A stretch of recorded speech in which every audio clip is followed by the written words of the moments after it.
So I get a lot of questions from viewers about, how do I get my ex back? How do I get them to talk to me again? How do I get their interest again? I mean, what if they just say they don't love me anymore?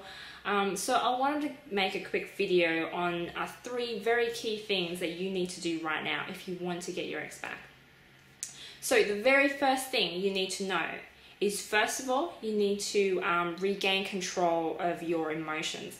So what I mean by that is, very often after you've been through a breakup, your emotions are going to be out of whack. You've just been rejected by this person you love. Very often it's something that came out of the blue, came out of nowhere, and you weren't expecting it.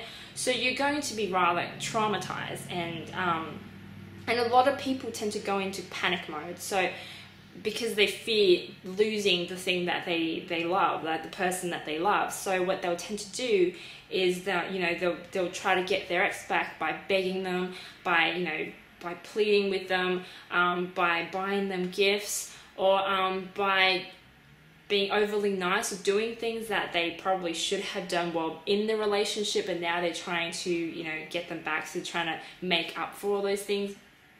So when you do all those things, it doesn't really work at that point, because your ex is telling you that they need space away from you. So when you start acting out on your emotions, then your actions aren't really going to be logical or rational, at least not to other people. I mean, to you, it might seem to make a lot of sense, because these are things that you think, well, they don't think I care, then that means I have to show them that I care, I extra hard.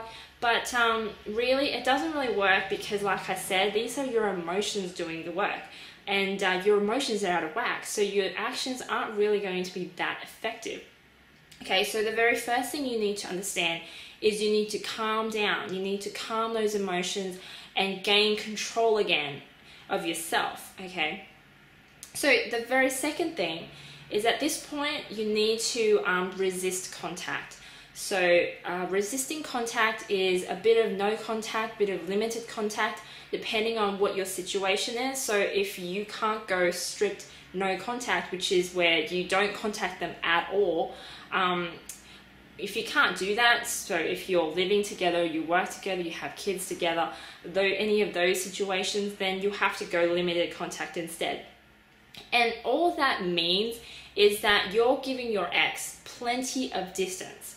Okay, so you're no longer going to be constantly in their face about, you wanting to talk to them about the breakup, you wanting to, reconcile and all the rest of it.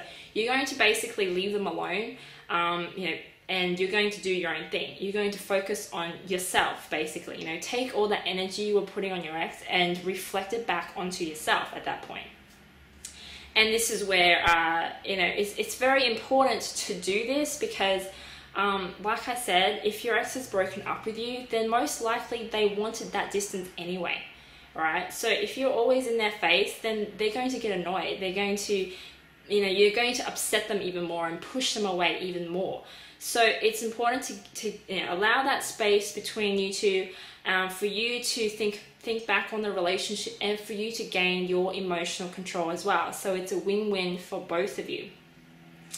And the very last thing is, after you've, started no contact, you've been in no contact for a while, or or limited contact, you're probably thinking, well, how does that really help me get my ex back? I'm not talking to them, they're not talking to me, or they're seeing someone else. I mean, doesn't seem to be working. Well, this is where you're probably missing the key ingredient thing. The key ingredient now is that you need to do something, very specific thing, to capture their attention. And what you do here is very different to what you did in the past, which was, constantly texting them or calling them or whatever. Well, not that. It's nothing like that. This very specific thing you do is to get their attention, so they see you as a potential love interest. Okay, not as a friend or anything like that, but a potential love interest. And it's a very specific thing that you have to do at this point. I will reveal my second video, which will cover exactly what this very specific thing you need to do is to capture your ex's attention.